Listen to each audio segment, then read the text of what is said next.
Amelie rose long before the first cock announced dawn, the hush of pre-dawn darkness wrapping around her like a familiar shawl. She crossed the swept courtyard with practiced grace, gathering a wooden hoe, a calabash of water, and a palm fiber basket still scented with last season's millet. The dying lantern at the doorway cast a faint honey glow as she tied her indigo headscarf, edges softened by countless washings. Each step toward the eastern fields carried more than routine. She was a steward of life. Tonight's dew chilled her bare ankles, yet the promise of sunrise warmed her heart. Another day to coax miracles from the soil. On her way she passed the low doorway of Zuri, the younger wife Cato had taken at the last yam festival. A rustle of fine cotton announced that Zuri was awake, braiding her shining hair before a chipped bronze mirror their husband had traded for in the distant stone city. Where Amelie's movements whispered humility, Zuri's declared intention. Bracelets of cowrie shells clicked at each twist of her wrist, tiny proclamations of ambition that echoed through the quiet compound. Her beauty was quicksilver, bright, changing, catching every stray ray of moonlight, yet inside her gaze coiled restless questions. Why must she forever stand in Amelie's gentle shadow? Cato emerged later, stepping into the village square as golden mist lifted from thatched roofs. Tall and broad-shouldered, he wore the satisfied smile of a man praised for fortune he hardly earned.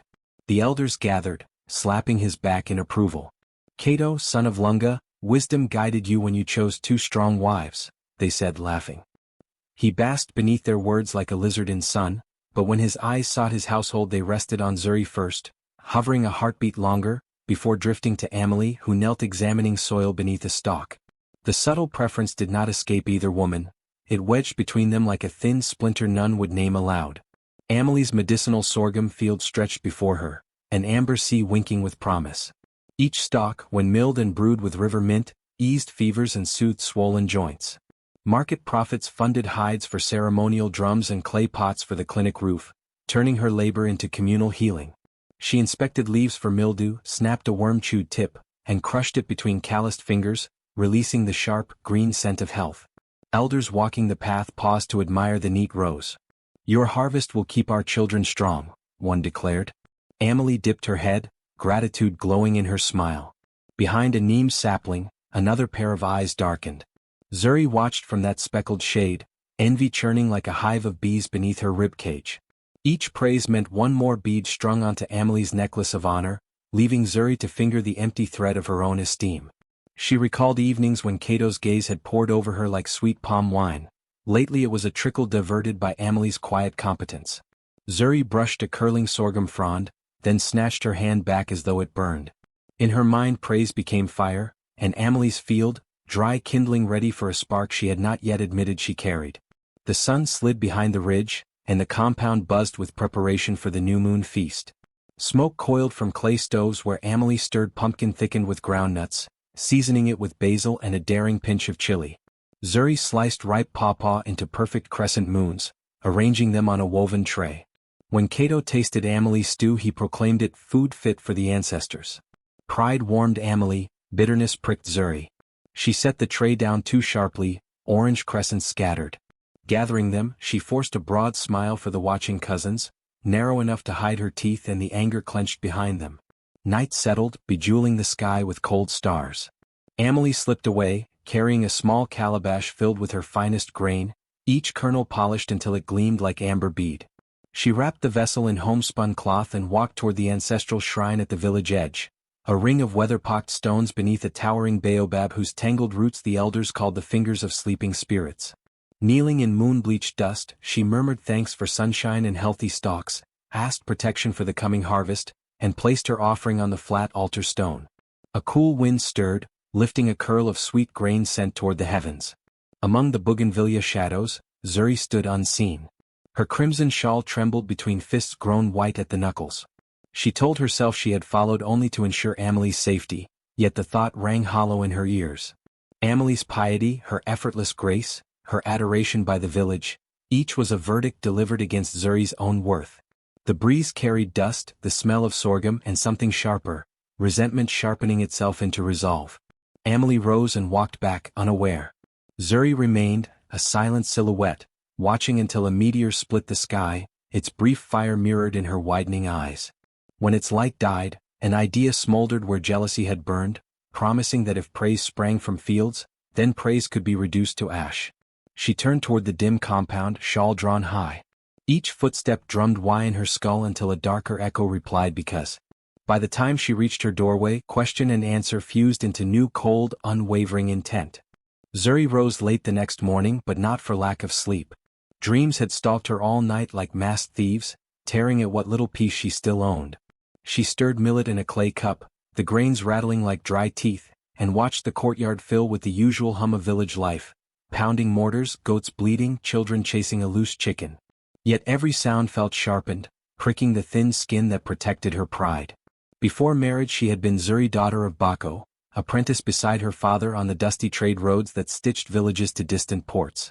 She could bargain down a caravan chief, tally cowries faster than her brothers, and once sold dyed cloth to a visiting emir's steward for double its price. Then misfortune arrived in a single week. Her father's pack donkeys died of fly fever, a debtor defaulted, and the rains stalled. To settle the sudden debt, Bako accepted Kato's bride price, 3 fat goats, a bolt of indigo, and a promise that Zuri would lack for nothing. Pride bruised but duty-bound, she entered Kato's compound wearing a smile that felt like borrowed cloth. At first she believed she would carve a new name from this marriage. Yet each day she saw how Amelie's patience and skill brightened Kato's eyes. Where Zuri's clever talk once won traders' respect, the village now praised the silent language of Amelie's steady hands. Zuri's ambition, long caged, rattled its bars with growing fury, demanding release. Under the tamarind tree, gossip thrived like moss on damp stone. Women gathered after market, palms busy peeling cassava, tongues busier peeling reputations. Amelie will buy new fired tiles for her roof when her sorghum sells, one voice sang. Another answered, she plans to fund a clinic roof. Who knew a single field could buy so much? Laughter flitted among them like bright finches. Then a sly glance flicked toward Zuri. And what will our second wife bring when the season ends? The question settled on her shoulders heavier than a water jar. She forced a smile so tight it pinched her cheeks raw, then excused herself before tears could expose the wound. Hidden behind the grain store, she unwrapped a thin strip of indigo cloth, the last relic of her late mother. The fabric, frayed and soap-faded, still carried the faint scent of smoked shea butter. Stroking it, she heard her mother's voice gliding out of memory, ash can blind or fertilize. The riddle had once sounded like harmless philosophy, today it felt like iron pressed to skin. If destruction could also grant rebirth, then perhaps ruin held a key to respect. Dusk painted the sky bruised purple. Kato leaned his hunting spear against the courtyard fence and retired early, leaving the storehouse unguarded. Zuri's pulse drummed faster. She slipped inside the cool darkness of the mud brick room where earthen jars of palm oil glistened like captive moons. Selecting the smallest jar, she eased it off the shelf, mindful not to clink glass. A reed tray held 5 matches tipped with crimson, thin wands of conjured lightning. She gathered 3, reasoning that fewer missing would invite less suspicion. Outside, night unfurled a velvet cloak. Crickets sang as if heralding her intention. The jar's weight grew heavier with each step along the narrow path past the well and the healer's hut, past courtyards where cooking fires dimmed, toward the undulating silhouette of Amelie's sorghum. Stalks stood straight, shimmering silver in moonlight, each one a testament to the esteem Zuri lacked. She crouched at the field's edge, heart thundering, and unscrewed the jar. An oily ribbon bled onto a patch of dry weeds, darkening earth that smelled of dust and jealousy. Her fingers shook as she pinched a match. One strike against flint would birth flame, and flame would devour praise quicker than any rumor. She imagined smoke billowing at dawn, elders choking, Kato kneeling amid ruin begging the spirits for forgiveness. Ash can blind or fertilize. The proverb thrummed through her veins, filling her with a fierce clarity. She would decide which it became. Yet the match remained unlit. She stood slowly, bare feet sinking into loam, and faced the field. Moonlight traced ghostly lines down each stalk as though the plants glowed with their own innocent faith. Lifting the match like a priestess raising incense, she whispered, "They will see nothing but smoke." Her breath hung before her, then drifted over the sorghum, a curse suspended on the night wind. Pocketing the matches, she sealed the jar, turned, and walked back toward the silent compound. A dog barked once behind her, but she did not flinch. Her heart now beat to a drum, the one that urges the dispossessed to gamble everything. In the hush between footfalls she pictured a dawn sky black with smoke, villagers gasping, elders. Only then, she told herself, would anyone remember the name Zuri, daughter of Bako. Midnight lay heavy on the village like a held breath, the moon smothered by clouds so dense they hid even the friendliest star. Zuri crept through the outer gate, palm oil jar tucked beneath her arm, feet silent on the dusty path. The cool air clung to her skin, but beneath her wrapper she sweated as though standing in full sun, every nerve alive with panic and resolve. She tried to breathe evenly, counting the steps, past the healer's closed hut, past the dormant granary where mice rustled softly, until the bulk of Amelie's sorghum field loomed ahead in silver outlines. Wind brushed rows of grain, making them rustle like restless spirits. Zuri knelt at the northern furrow, uncorked the jar, and tilted it so a slick ribbon bled onto the brittle earth. The thick scent of palm oil coated her tongue. One furtive glance behind, no lanterns, no watchers. She coaxed a second ribbon among the stalks, then a third farther on, planting pockets of fuel no larger than cooking bowls. Next came the match. Her fingers shook so hard the first scrape scratched her knuckle instead of striking spark. The second try flared. A fierce blue-gold tongue caught on the oil, crawling along the ground. She held her breath, terror that it might die, relief when the oily patch whooshed to life. The stalks hissed, ember tips glowing. She hurried down another row, lit a second patch, a third. Where the flame licked the dry grain heads it climbed with predatory speed, hungry and sure. Night animals sensed danger. A goat bleated uneasily, guinea fowl flapped from their roost, a distant dog barked once then fell silent. From far off came faint drums, late revelers bidding the last calabash of beer goodbye. Their rhythm floated like a charm, masking the soft crackle of new fire. Zuri muttered frantic prayers. Let no one look this way. Let ash fall before dawn. But wind shifted, fanning sparks above her head. Flames snapped louder. Heat beat against her face. She backed away, shielding her eyes. What had been scattered pockets began linking, tongues converging, sucking dry leaves like marrow from bone. A gust whipped embers onto the next row. Blaze multiplied, racing eastward on the breeze. Zuri's heart slammed.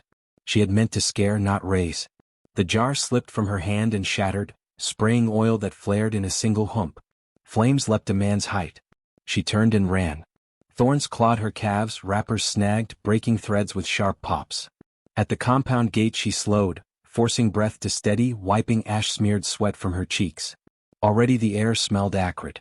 She ducked into her hut, pressed her back to the wall, pulse hammering. Outside, the first shrill scream split the night, Amelie's voice. Amelie had woken to the eerie orange glow bouncing against her reed walls. One glance toward the horizon and she knew. Barefoot, she bolted across the courtyard, nightgown billowing. Fire in the field, she cried, voice raw. Her husband Cato stumbled from his doorway, eyes wide at the inferno turning the sky molten. Neighbors rushed from huts. Amelie and Cato seized calabashes, racing to the well. Buckets formed a frantic relay, bodies heaving water that sizzled uselessly against walls of heat. Sparks swirled overhead like angry wasps, riding the wind to unburned rows. Each splash shrank to steam in an instant. Amelie's prized stalks folded, crackling, collapsing into glowing skeletons. Seeds burst like popping maize, throwing embers to fresh tinder. The bucket line faltered, the flames roared louder, a beast no hands could tame. Someone shouted, "Back, back," as wind shifted again, and the fiery wave engulfed the final rows. By dawn, nothing remained but blackened ribs of stalks and smoking dust. The field that had promised medicine and fortune lay flattened beneath a gray veil. Amelie stood at its edge, ash-soaked feet sinking, the smell of ruin curling in her nostrils. Then the loss struck like a spear to the chest. She crumpled to her knees, sobs ripped from her throat. Cato dropped beside her, gathering her in shaking arms, murmuring helpless apologies. Zuri appeared moments later, face streaked with soot and tears, some real, some manufactured. She knelt opposite Amelie, voice trembling. "Sister, I'm so sorry." No one questioned her grief. No one saw the faint oil splatter drying on her hem. The villagers circled, mourning the disaster. Only Zuri felt the second fire, the one igniting in her gut, half triumph, half horror, as Amelie wept and smoke drifted upward in silent, damning spirals. Morning revealed a dull gray veil of smoke curling over the ridge. It drifted among jacaranda branches and settled on doorsteps like grief that refused to leave. The rooster crowed anyway, its call raw, and villagers emerged rubbing eyes teared by ash. Slowly they walked toward the broad Kygelia tree where all judgments were weighed. The council of elders sat upon woven stools, ochre robes dusted the same color as the sky. Cato stood behind them, face streaked with soot, his arm around Amelie, whose gaze never lifted from the burnt horizon. Nurse Abony, keeper of roots and powders, placed her empty medicine basket at their feet. "We have lost more than grain," Abony announced. "The sorghum heads were our coins for quinine and salt. The stock marrow soothed fevers in the harmattan." With her words the crowd murmured, anxiety shaking like dry pods. Rain season was still weeks away and medicine jars already stood half low. Amelie lifted her chin, voice hoarse yet firm. "Dust cannot be unburned," she said, "but ash may still serve the soil. I asked to return every handful to the field." Some gasped that she would confront the charred ruins so soon, yet Elder Wanjiku nodded. "The harvest fed us all, so the reconciliation must also involve us all," he decreed. The announcement stirred purpose through grief. Women fetched calabashes of river water steeped with lemongrass. Men unrolled goatskin drums and tested their voices with slow heartbeats. Abony dipped chalk into oil and traced white spirals on Amelie's brow to invite renewal. Zuri appeared carrying a shallow basket. Her bandaged fingers throbbed beneath dyed cloth, but she forced a composed smile that fooled everyone except perhaps the ancestors. Guilt pooled behind her ribs, yet fear kept its lid tight. Helping would hide the tremor of her soul, she reasoned. At the edge of the blackened ground Elder Wanjiku lifted his staff, and the drums began the cleansing cadence. Boom, pause, boom boom. Women opened their throats to an ancient chant of seed and moon and soil. Guided by the rhythm, Amelie stepped into the field, squatting to gather warm ash between her palms. She walked, releasing gray handfuls that swirled around her feet like silent birds returning to roost. Zuri followed 2 paces behind. Each scoop sent sparks of pain up her wrists where blisters hid. With every particle of ash she scattered, memories of flame flashed before her eyes, but she kept pace. Villagers formed a tail, sprinkling scented water that hissed on lingering coals and settled the dust.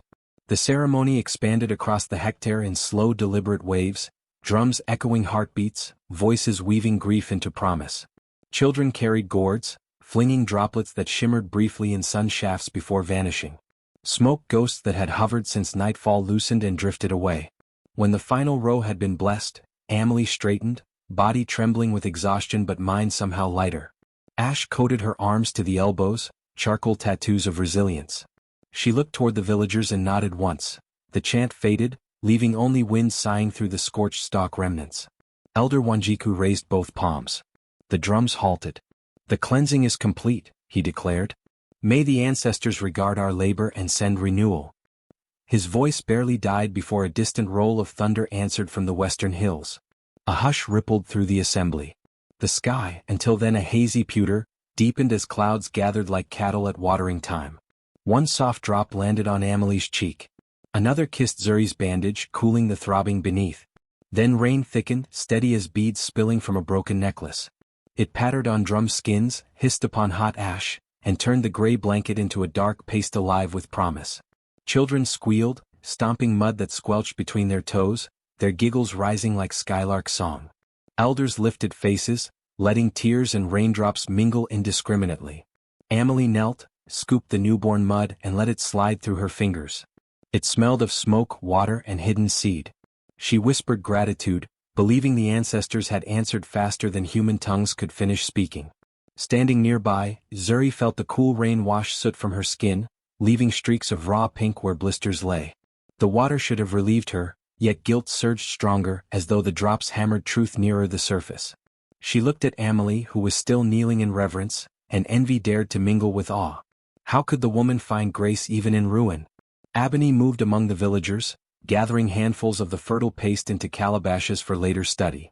She murmured that sometimes the best medicine begins with smoke and ends with rain, and no one disputed her. Drums began again, but now the rhythm was lighter, tips of fingers dancing over wet skin. Women sang verses of rebirth, voices skipping among raindrops. Even the men who had hauled water through the worst of the fire allowed relief to soften their stances. Zuri tried to borrow that relief, clapping along, yet each clap echoed the explosive crackle she had sparked. She pressed her palms to her stomach, suddenly nauseated. The rain veiled her tears so no one saw the fresh ones mingling with water streaming down her cheeks. But the field noticed nothing of guilt or innocence. Under the steady shower, ash dissolved and wormed deeper into earth, charging it with hidden minerals. Tiny rivulets cut channels, carrying nutrients to every corner. Somewhere beneath, dormant seeds felt the first cool sip of moisture and swelled. As daylight waned, the rain gentled to a mist, leaving the land cloaked in rich onyx mud. Amelie rose, her once white dress the color of dusk, and whispered that tomorrow they would return with new seed.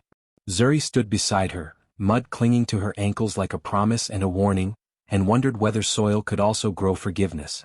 Thunder murmured again, softer, as if confirming that question. In the light both women turned homeward, their footprints already filling with water. Weeks slid by under a forgiving sun. Each dawn Amelie crossed the blackened hectare with a patched calico pouch full of orphan seeds, odd kernels and beans bestowed by neighbors whose sympathy walked ahead of them like heralds. She planted without lines or measure, trusting the soil that had tasted equal parts flame and rain. Millet culled from chicken feed, rice saved from a traveler's pocket, cowpeas traded for a song, all vanished beneath ash-rich earth. Humming her grandmother's planting tune, she patted each mound smooth, whispering hopes that disaster had made the ground hungry for miracles. Zuri watched from the fence, arms folded across a chest that held equal parts remorse and resentment, her burnt fingers hidden in the pleats of her wrapper. When pale shoots pierced the crust, the whole village drifted over as if to see newborn goats. Sorghum emerged first, followed by maize, runner beans and scattered millet heads. Yet among these familiar greens stood a stranger, narrow leaves etched with twin silver veins that glimmered at each breeze. Children dubbed it moonleaf, elders worried that weeds often dressed themselves in beauty. Curiosity outweighed caution, so the plants were left alone to prove their nature. In less than a fortnight they outpaced every crop, stems slender but strong, their scent faintly reminiscent of rain on cold iron. Goats avoided them. Bees slept beneath them. Even the wind seemed to bend respectfully around their shining edges. Nurse Ebony, always hungry for new remedies, uprooted one moonleaf seedling and carried it to her shaded porch. She sliced the stem with a calabash shard. Cool sap oozed, clear as morning dew yet thick as honey. A careless swipe nicked her knuckle, and instinct made her smear the sap across the cut. The sting faded almost instantly. By sunset the skin had knit smooth with no swelling or heat. Stunned, she treated a boy's festering thorn wound, watching infection shrink overnight like salt in hot water. Wordless delight filled her eyes. She had lost medicinal sorghum in the fire, but the ashes had returned a remedy far stronger. At the next council, Ebony arrived unannounced, waving a cloth stained with the gleaming sap. "This numbs pain, draws out rot, and speeds flesh back to wholeness," she declared, voice trembling like a harp string. Elders leaned forward. Even Cato's stern uncle blinked in wonder. Ebony added that the plant grew only on Amelie's ash field. The statement landed like a drumbeat. Within days news raced faster than caravans. Trade wagons soon rumbled to Cato's gate, their drivers offering bolts of silk, gourds of cowries, even little bars of pale salt in exchange for leaf bundles the size of an infant's pillow. Amelie agreed to measured sales, insisting first harvests serve the clinic and pregnant women. An emissary from the hill country arrived next, bearing a litter on which the region's aged chief shivered with rheumatic fever. His sons presented carved ivory and dried fish, but Amelie waved the gifts aside. Kneeling, she crushed moonleaf in a wooden mortar, mixed it with warm river water, and poulticed the man's swollen knees. She stayed through the night, refreshing the dressing whenever pain returned. By dawn the chief rose unaided, tears dampening his silver beard. In gratitude he pledged mortar for a new school roof. Amelie accepted only after he promised fair wages for the masons. The village rejoiced, drums echoing across newly greened terraces. Merchants multiplied like termites after first rain. Some arrived in embroidered tunics, others barefoot, but all carried swollen purses. A scholarly woman from the coast weighed leaves on bronze scales, declared their potency unmatched, and trebled her offer on the spot. Amelie held fast to modest quotas, distributing profits openly so every family saw a share. Clay jars of millet appeared on Widow Adana's porch. Young warriors gained new sandals. The clinic received a copper mortar. The healer Ebony wrote observations on cured wounds, hoping to trade them to the distant university for teaching scrolls. Moonleaf had turned ash into currency no thief could pocket. Each ringing coin struck Zuri's ears like the echo of crackling fire. Pride unfurled, her secret act had, in a crooked way, birthed prosperity. Yet terror sprouted beside it, thornier each sunset. If ash kept secrets, oil jars and burnt bandages did not. She replayed the night of hidden flame whenever footsteps paused near her hut. Guilt pressed so hard that sometimes she woke gasping, smelling smoke that no longer existed. Still, she forced herself to work beside Amelie when harvesting, her smile pinned in place, hoping activity would muffle suspicion. Demand soon exceeded supply. To avoid panic buying, Amelie devised palm leaf ration tokens stamped with a crescent and an ear of sorghum. Each household received enough for emergencies. Traders could earn extras by donating seed or labor. The system astonished visiting merchants, accustomed to chiefs hoarding profit. Instead, they watched Moonleaf finance a communal granary and a musician's guild. Under the Kygelia tree, children practiced songs praising plants that shimmered like moonlight on water and mothers who turned ruin into harvest. Their chorus drifted over the fields each evening. Curiosity pushed Ebony and Amelie to experiment. They transplanted Moonleaf into ordinary red soil outside the village. The seedlings withered within days, proving the plant's strange devotion to ash. They tested sap on snakebite, on torn ligaments, even on a donkey's infected hoof. Each time recovery sped beyond expectation, recorded carefully by eager apprentices. Ebony scribbled results on bark sheets, laughing that the fire had authored a new chapter in her healing lore. Amelie listened, gratitude bright as sunrise inside her chest. Zuri, lurking at the doorway, tasted the sweetness of success laced with the bitterness of her lie. At dusk she slipped to the ancestral shrine where Amelie had once left grain. She laid a single moon leaf there, silver veins catching starlight, and whispered a prayer stitched from apology and fear. Soft wind rustled the humble offering, as though the ancestors softly weighed whether contrition might finally bloom. Dawn painted the reborn hectare a dazzled gold, and villagers began calling it the ash garden because every plant seemed to sparkle as though ash still clung to its veins. Sorghum waved next to maize and beans, but the silver-striped moonleaf dominated, glowing like thin coins flipped to catch light. Children raced the perimeter pretending to be traders guarding treasure. Elders touched the herbs with cautious reverence, murmuring that fire's curse had somehow reversed itself. Amelie worked among the rows with steady joy, pruning here, staking there, while Zuri hovered at the edge, her pride swelling and contracting like a bellows with each admiring gasp she overheard. The bounty piled up faster than clay jars could hold it. One evening Cato stacked shiny cowrie strings beside baskets of salt and linen, his face lit by the math of sudden wealth. He proposed building a sturdy hut for Nurse Ebony so medicine could be prepared away from dust and goats. Amelie agreed, but with a condition. Zuri must help design everything from foundation stones to window shutters, because trade smarts and womanly cooperation had to seed the clinic just as Ash had seeded the field. Cato hesitated. He still favored Zuri's laugh but trusted Amelie's judgment, and finally nodded, clacking 2 cowrie strands together in approval. Night after night the 2 wives scratched plans into ash spread on a mat. Zuri suggested a ventilated loft where dried leaves could rest safe from rodents, recalling warehouses she had seen on caravan roads. Amelie countered with wide eaves to shelter mothers waiting during midday rain. They bickered, laughed, rearranged walls until the outline pleased them both. Each time Zuri's burned fingers brushed the dust she felt guilt flare, but Amelie never seemed to notice the wince, praising her ideas with unfeigned warmth that turned the ash a shade lighter in Zuri's mind. Market day exploded like drumfire. Long before sunrise, camel caravans, fishermen and lace-robed scholars queued outside the gate, clasping sleek boxes and baskets woven so tight they could hold water. Drummers on either side of the road thumped welcome rhythms that bounced off granary walls. Clouds of crimson and yellow cloth billowed as traders unfurled their goods. Salt bricks, copper pans, bead strings, scented soap. Amelie and Ebony operated under a canvas awning, demonstrating how a smear of moonleaf sap dulled the sting of a knife or cooled a feverish pulse. Each success drew cheers, each sale a fresh roll of drums. Zuri moved through the crush with practiced grace, negotiating in 3 dialects, turning offers until they shone like polished gourds. Each fair trade felt like absolution, each coin in her palm proof she was more than smoke and regret. Then she heard a deliberate clap, slow and mismatched to the drums.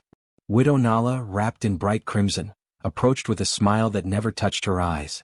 Loud enough for nearby buyers she praised Amelie's talent for turning tragedy into silver, then mused that tragedy always begins with a spark someone must have seen. Her gaze lingered on Zuri just long enough to curdle triumph into dread. Whispers sprouted behind Nala as she circulated, repeating the thought. Each retelling tightened a noose around Zuri's ribs. Crowd noise blurred, smells of spice and dust churned her stomach, and even the drums seemed to pound accusation. She retreated to the water stand, splashing her face, trying to erase heat that rose from memory rather than sun. Amelie found her there, pressed a cool gourd to her hands, and thanked her for skilled bargaining. The kindness stung sharper than suspicion. Zuri mumbled something about dust in her eyes and hurried back to the stalls. Late afternoon, Abony mounted an overturned basket, staff tapping for silence. Merchants stilled, drums faded to a heartbeat, and dust hung suspended in yellow light. Holding a single moon leaf aloft, she declared that the plant was proof suffering could feed miracles. What fire destroyed, these leaves will restore tenfold, she proclaimed, voice ringing across rooftops. A roaring cheer erupted, rattles shook, and relief replaced morning tension. Emily's smile stretched wide enough to pull tears. Even Cato's stoic uncle laughed, slapping his thighs like a jubilee child. As merchants packed wagons under a lavender sky, agreements were made: timber for clinic walls, iron nails, ceramic jars. Carpenters marked ground where posts would stand.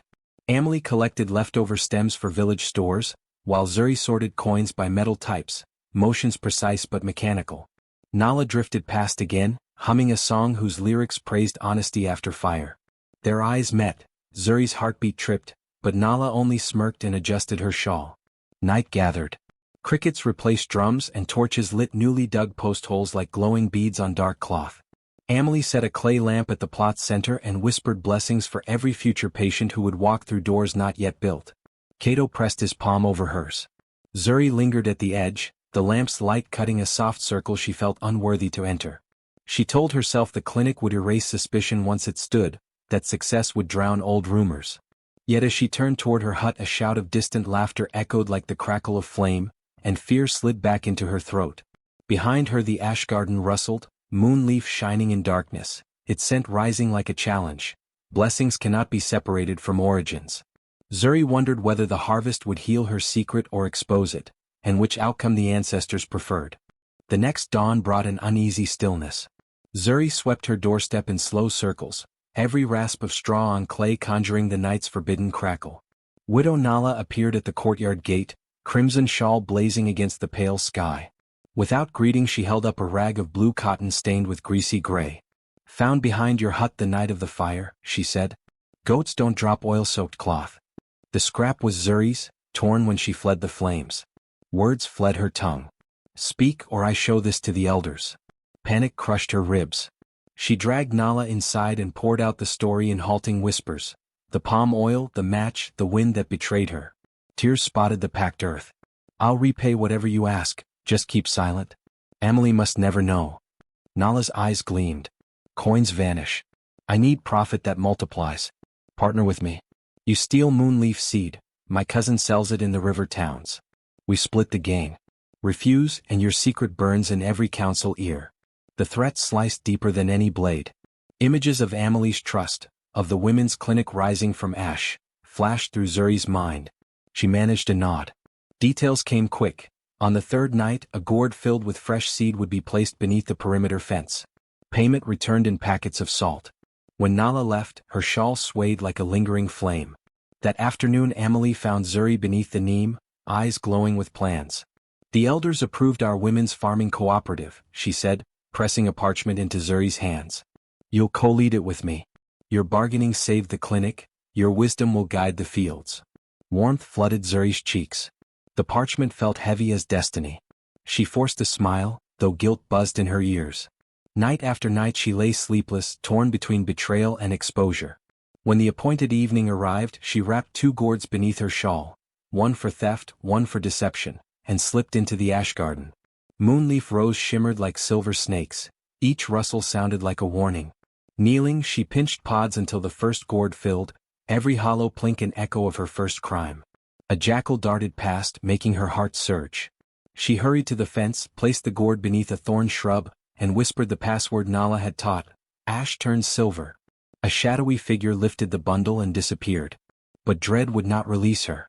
She filled the second gourd with plain millet, buried it beside a moonleaf cluster and tamped the soil, hoping to mask missing pods. Her fingers trembled so violently seeds scattered over her feet. "Ancestors," she breathed, "let this theft feed no curse." Unseen, Emily crossed the distant path carrying a fevered child to nurse Abony. She noticed only movement among the leaves and assumed a restless goat. Rain began, thin as cobweb strands, spotting Zuri's cheeks with cool reminders of that cleansing downpour weeks before. She pressed her forehead to the mud wall of her hut, whispering apologies to the night. Beyond the village, Nala's cousin rode south, seeds rattling like dry bones in a drum. In her dreams Zuri saw 2 fields, one blooming silver, one ablaze, their smoke twisting into the face of a woman she loved yet feared to face. She lay awake until roosters crowed, the cooperative parchment crackling beneath her restless turning, vowing that somehow she would repay every stolen seed, though the price remained unknown. The rain came like a curse unspoken, wind howling through the village with no warning. Trees bent like supplicants. Chickens scattered. Thunder cracked above like the sky was splitting open. But the real storm had begun 3 days earlier, quietly, dangerously, when the children started falling ill. It began with little Bakery, his lips turning gray after chewing a remedy leaf sold by a traveling peddler. Then 2 toddlers from the northern ridge collapsed mid-play. Mothers ran wailing to Ebony's clinic, cradling fevered bodies that didn't sweat, only shivered. The healer moved fast, mixing moonleaf poultices, but even she frowned when the leaves, though shaped the same, smelled faintly sour. The usual soothing sap was thicker and instead of cooling skin it burned. "Where did you get these?" she asked one frightened grandmother. "From the market, sold by a trader claiming to carry your harvest." The healer's eyes darkened. Ebony tested the samples under her torchlight. The silver veins were paler, the stems thinner. These were no kin to Amelie's crop. She sliced one open, brown sludge oozed out instead of clear sap. Her stomach nodded. Poison disguised as healing. Word flew faster than the wind. The council gathered immediately, benches dragged into the central meeting hut as drums sounded 3 sharp warnings. Amelie stood beside Cato, stone-faced. Zuri came late, soaked to the bone, but nobody noticed her trembling fingers. Traders lined the wall, eyes darting as the elders questioned them one by one. "Who sold you these?" Elder Wanjiku barked. A fat merchant stepped forward, shame tugging at his mouth. "A woman in red shawl. Widow Nala. She promised moonleaf seed for our own fields. A cousin from the southern path delivered it." "And who helped her?" another elder asked. The merchant shrugged. "She said she had a partner. One who worked the true field. One of the wives." Zuri's stomach twisted so hard she thought she might fall.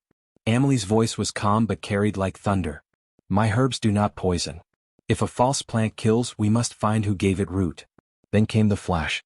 Lightning split the baobab behind the hut, an explosion of white so bright even the lamps dimmed. A moment later, thunder boomed like war drums. The wind snapped the thatch like dry bones. One beam over the elders' heads groaned, then ignited, fire curling like a ghost returned. Shouts erupted. People stumbled toward the door, but rain kept them trapped. Flames licked higher. Panic stirred the smoke.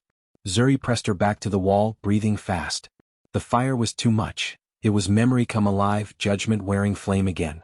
"I did it," she screamed, voice slicing the chaos. "I helped Nala. I stole seeds, I gave her the gourd." Silence fell harder than the thunder. "I set the first fire. I burned Amelie's field. I thought it would only scare. I never meant." Her knees buckled, tears hot on her face. Amelie turned slowly, eyes wide, not with hate but something deeper, heartbreak sharpened by betrayal. "You," she whispered. Zuri sobbed. "I was jealous. I was afraid.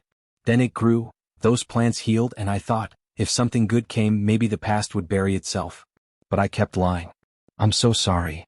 The flames sputtered under a gust. The rain blew harder now, smoke fleeing the roof hole. Ebony poured water on the embers as Cato and 2 young men beat the beam with soaked cloths. Slowly light returned, dim but calm. Elder Wanjiku stood, smoke circling his staff. Let the fire speak truth as it did once before. Amelie didn't speak for a long time. Zuri sat hunched, face in her hands, expecting the world to break. But the only sound was rain washing down the meeting hut's walls.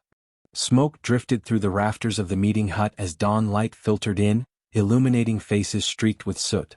Elders sat in a semicircle, cradling cups of bitter cola tea that struggled to warm hands chilled less by air than by the night's revelations. Zuri knelt apart, wrists bound with a reed cord more to mark her guilt than restrain her. Beside the doorway Widow Nala stood rigid, crimson shawl damp, unyielding brick-like gaze fixed ahead. Amelie remained silent near the hearth, eyes swollen yet clear with purpose. Elder Musa broke the hush. "For arson and deceit, banishment is the custom." His stick thumped, dust puffing like ash. Another counselor argued for restitution. Seed, coin, labor for every family harmed. A third reminded them the poisoned children still lay feverish, and mercy might look like weakness. Each suggestion tightened the cord around Zuri's spirit. Each path severed her from those she longed to rejoin. Amelie rose, clothing still smoke-scented. Her voice was soft but carried. "The fire tried to divide us twice," she said. "Once by destruction, once by truth. Let our answer be justice that heals." She faced Zuri. "You will apprentice under Nurse Ebony, tending every wound you caused. You will replant the lost plots of each household, beginning with the parents of the sick. When the soil forgives, perhaps the village will too." Murmurs rippled. Elder Musa's brow lifted, but he did not object. Mercy of that kind steadied even his stern heart. Amelie added, "Exile teaches fear and coin can hide, but service is witnessed daily. Let her toil among cures until memory changes shape." Outside the hut the sky blushed peach. Swallows swooped through smoky air, hunting insects stirred by the night's downpour. Mothers clutching lanterns edged closer to narrow windows, listening as if the verdict would decide the length of their children's lives. Young warriors who had hauled water during the blaze leaned their spears against the wall, faces soft with surprise that mercy might walk amid flames.